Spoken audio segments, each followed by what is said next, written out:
गुरु भगवान की जय, श्री कृष्ण की जय, माँ बगलामुखी की जय। साधकों, आपके अपने चरण में आचार्य महेश शर्मा आप सभी साधकों का फिर एक बार हार्दिक स्वागत करता है। साधकों, मैं ऐसा करता हूँ कि आप अपने परिवार सहित अपने घर में कुशल पूर्वक होंगे। साधकों, दो साधकों ने मुझे नायका साधना के बारे में पूछा था कि गुरुजी, ये नायका साधना क्या होती हैं और कैसे की जाती हैं। तो साधकों, मैं यहाँ आपको नायका साधना दे रहा हूँ। साधना देने से पहले मैं आपको कुछ बताने जा रहा हूँ। साधकों, ये नायकाएँ अष्ट नायकाएँ होती हैं, यानी 8 नायकाएँ होती हैं, और इनमें कुछ राजसिक हैं, कुछ तामसिक हैं, कुछ सात्विकी हैं। तो मैं साधकों केवल यहाँ आपको राजसिक और सात्विक जो नायकाएँ हैं केवल उनके बारे में बताऊंगा। तामसिक साधनाओं के बारे में आपको नहीं बताऊंगा।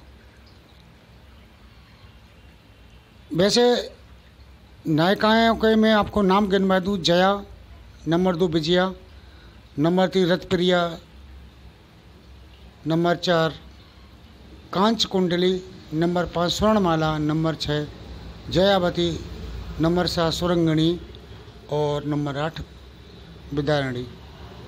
तो मैं साधकों आपको यहाँ नायका की जो साधना है उसके बारे में आपको बताऊंगा। साधना बताने से पहले साधकों, मैं 2 शब्द आपको सभी से कहना चाहता हूँ। मैं बार बार कहता हूँ कि साधनाओं में साधकों आप जो है किसी के विचार को लेकर साधना न जपें,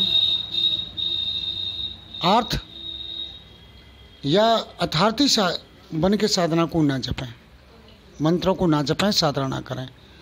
क्योंकि अर्थ और अथार्थी साधक जब साधना करते हैं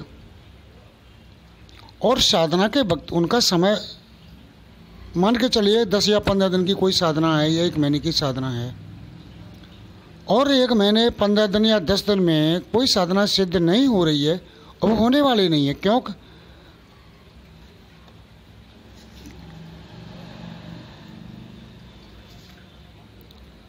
वो अर्थ और अथार्थी की श्रेणी में आते हैं, इसलिए उन्हें सिद्ध नहीं होगी। यानी प्रत्यक्ष सिद्ध तो होगी लेकिन प्रत्यक्षीकरण नहीं होंगे, और वो भी उन्हें इतना ही फल मिलेगा जितना उन्होंने मंत्रों का जपा है। तो साधकों फिर क्या होता है, साधक को क्रोध आता है। जब साधना सिद्ध नहीं होती है तो साधक को क्रोध आता है, और साधक को क्रोध आने पर उसकी मति भ्रंत हो जाती है। आपने सुना होगा, लोग कहते हैं, बड़े बुजुर्ग लोग कहते हैं कि गुस्सा अक्ल को खा जाती है। तो साधकों, जब उनकी मनोकामना पूरी नहीं होती है, यानी उन्हें प्रत्यक्षीकरण नहीं होता है, और प्रत्यक्षीकरण न होने से उनके अंदर जो अर्थ या अथार्थी हैं, उनकी जो इच्छाएं हैं वो पूरी नहीं होने के चांस खत्म हो जाते हैं। तो फिर उन्हें क्रोध आता है, और क्रोध आने के बाद में वो क्या करते हैं कि माला को फेंक देते हैं, साधना बंद कर देते हैं। चाहे वो मुझसे ली हो चाहे किसी अन्य गुरु से ली हो, वो साधना को बंद कर देते हैं। और साधना को बंद करके फिर उनका क्या होता है रिएक्शन, गुरु को 2-4 गालियाँ देंगे, बराबर अपने मन में बुरा भला कहेंगे, साथ में जो इनका इष्ट है, जिसकी साधना कर रहे थे, उसको 2-4 गालियाँ देंगे कि कहीं कुछ नहीं होता, सब बेकार की बात है, कोई नहीं आता, ढोंग फाकंड है, ये सब, यानी अविश्वास ले आते हैं। तो बस वहीं उनका जो है जितना किया था वो भी सब गड्ढे में चला गया, और वो साधना फिर जिस साधना को साधक कर रहा है उस साधना को वो साधक कभी जीवन में सफल नहीं कर पाएगा। साथ में ऐसे साधक गुरु कृपा से भी वंचित हो जाते हैं, उन्हें जीवन में कभी गुरु की कृपा प्राप्त नहीं होगी, चाहे उनका गुरु ब्रह्मज्ञानी हो। यदि वो ब्रह्मज्ञानी है तो वो समझ जाएगा कि ये बंदा है, ये व्यक्ति अविश्वास ले आया तो गुरु से भी कट हो जाएगा, गुरु भी अपनी उससे कट हो जाएगा, दूर हो जाएगा। और जिसकी साधना कर रहा था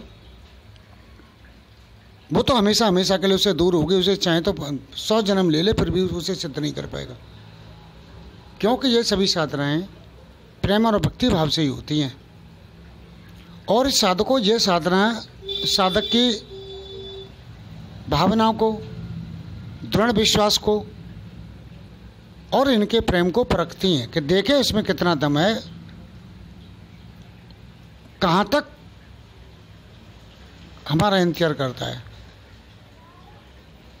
अब जिज्ञासु और ज्ञानी साधक तो इंतजार कर लेते हैं क्योंकि उन्हें कोई इच्छा ही नहीं है उनसे, और जो साधक हारते हैं और अथार्थी हैं वो नहीं कर पाते हैं। वो गुस्सा हुए और माला को फेंक के, क्रोध में माला को फेंक के बुरा भला कह के निकल लेते हैं। साधकों को साथ में ये तो उन्होंने कर ही लिया अपना हित, साथ में ये पाप के भागी भी हो जाते हैं। गुरु दोष भी नहीं लगता है और जिसकी साधना कर रहे हैं उसका दोष भी लगता है उसे, क्योंकि किसी को आप बुलाओगे और उसे बीच रास्ते से लौटा दो, या वो तुम्हारी परीक्षा ले और तुम परीक्षा में फेल हो जाओ, उसे उल्टा सीधा कहो तो जीवन में चले जाइए। तुम कितना भी कुछ कर लो वो तुम उसके प्रिय नहीं हो सकते। एक भौतिक संसार की बात बता दूं, तुम किसी से कुछ मांगने जा रहे हो, 2 बार 4 बार 6 बार मांग रहे हो और आपको ये लगा कि ये देगा नहीं, और वो तुम्हारी परीक्षा ले रहा है, सामने वाला बैठ के परीक्षा ले रहा है कि देखो इसमें कितना दम है, या कितना मुझ पर विश्वास करता है, या कितना मुझसे प्रेम करता है। और आप जो है 4-6 दिन बाद उसे गालियाँ देना शुरू कर दो और उसे पता चल जाए कि ये मुझे गाली दे रहा है, तो साधकों वो तुमसे इतनी नफरत करेगा कि उसके दरवाजे पर जाने से पहले तुम्हें बजा देगा, भाग यहाँ से, सारे लोभी लालची बदमाश। तो साधकों ये चीज़ें यहाँ होती हैं। ऐसे क्रोध करके जो साधक अपनी साधना को बंद कर देते हैं वो गुरु के कोप के भी भाजन हो जाते हैं और गुरु दोष भी लग जाता है, और जिसकी वो साधना कर रहे थे उसका भी उन्हें दोष लग जाता है और उन्हें श्राप भी लग जाता है साधकों। तो वो जितने कष्ट में थे उससे और अधिक कष्ट में चले जाते हैं। ये बात मैं पहले एक बार छोटा, आज साल भर पहले एक वीडियो में बता चुका हूँ और आज फिर मुझे याद आ गया तो फिर मैं बता रहा हूँ, क्योंकि साधकों की परिस्थिति ऐसी ही हो चुकी है। साधकों, आप 1.25 लाख या 1.5 लाख या 2 लाख जो भी जब बताएं उससे थोड़ा बहुत अधिक करके उसे समापन कर दो, और नहीं हुई है तो अगली बार फिर राउंड में लोगों लेकर अविश्वास मत लाओ। मान के चलिए यहाँ भी आप किसी के साथ शादी करना चाहते हैं तो वो लड़की या उसके साथ रहना चाहते हैं तो कोई महिला है या कोई लड़की है या कोई मनुष्य है, वो भी तुम्हारी परीक्षा लेगा कि देखें ये मेरा साथ देगा कि नहीं देगा, देखें इसमें कितनी दम है, देखें ये कितना प्रेम करता है, कितना भाव है मेरे प्रति। और उसे पता चल जाए कि तुम एक नौटंकी कर रही हो कि स्वार्थ के लिए उससे बात कर रहे हो, तो तुम्हें 2 लात मार के भगा देगी या भगा देगा।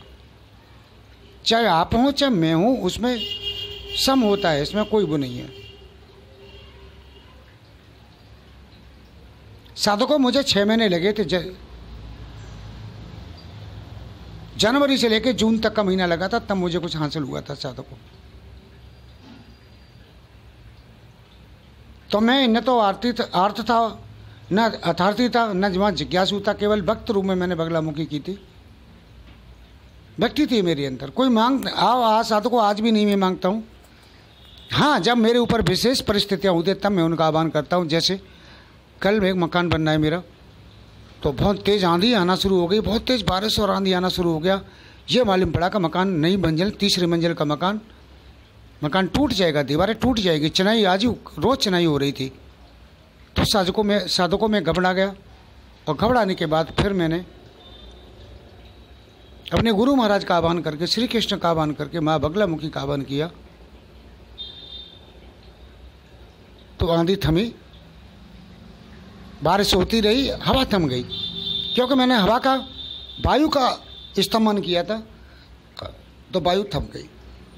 और इतनी तेज़ आंधी और बारिश थी कि मेरे बराबर में लगे हुए टीन शेड उड़ गए, कई दीवारें गिर गई आसपास की साधकों। मेरे और जो तीसरी मंजिल पर जो काम चल रहा था वो यथार्थ में खड़ी रही दीवारें, क्योंकि मुझे अपने ईश्वर पर भरोसा था, मुझे अपने गुरु महाराज बाबा पे भरोसा था, मुझे माँ बगलामुखी पे भरोसा था। तो साधकों ये भरोसा ही प्रेम ही भरोसा होता है। अगर तुम प्रेम है तो भरोसा रहेगा, अगर प्रेम नहीं है तो भरोसा नहीं होगा साधकों।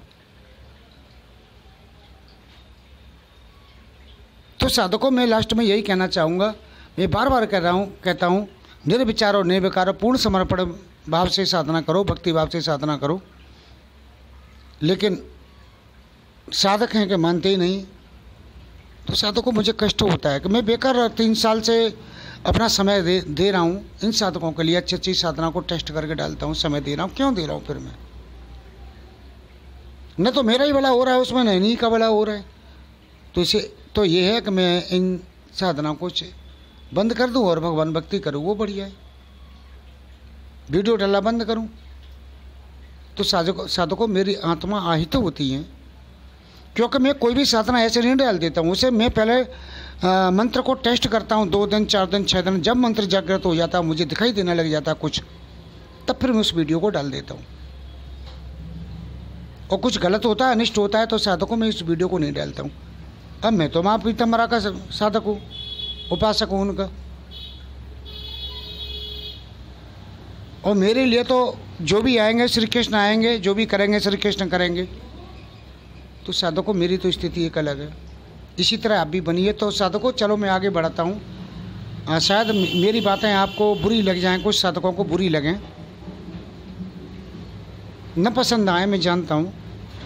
तो ज़्यादा बात को बढ़ाते हुए अगर वीडियो को डालता हूँ तो साधकों ये जया साधना है। ये साधना कैसे करनी है? जया नायिका की साधना। तो साधकों ये साधना आपको एक अमावस्या, जैसे अमावस्या प्रारंभ होती है उस अमावस्या से लेके अमावस्या के 15 दिन बाद पूर्णमासी आती है,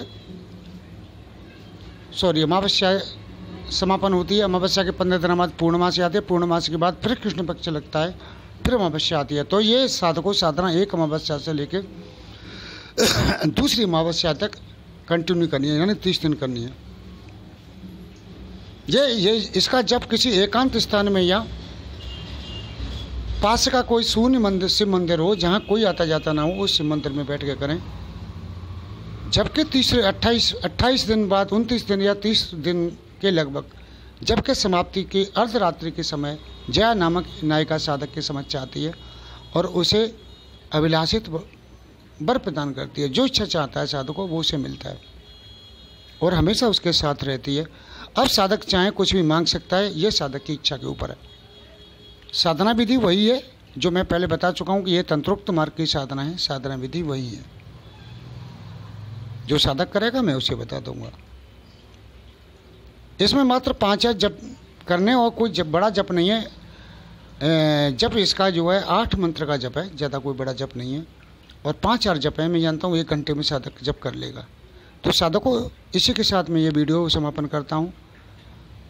आपको ये मेरा वीडियो कैसा लगा आप कमेंट करके अवश्य बताएं।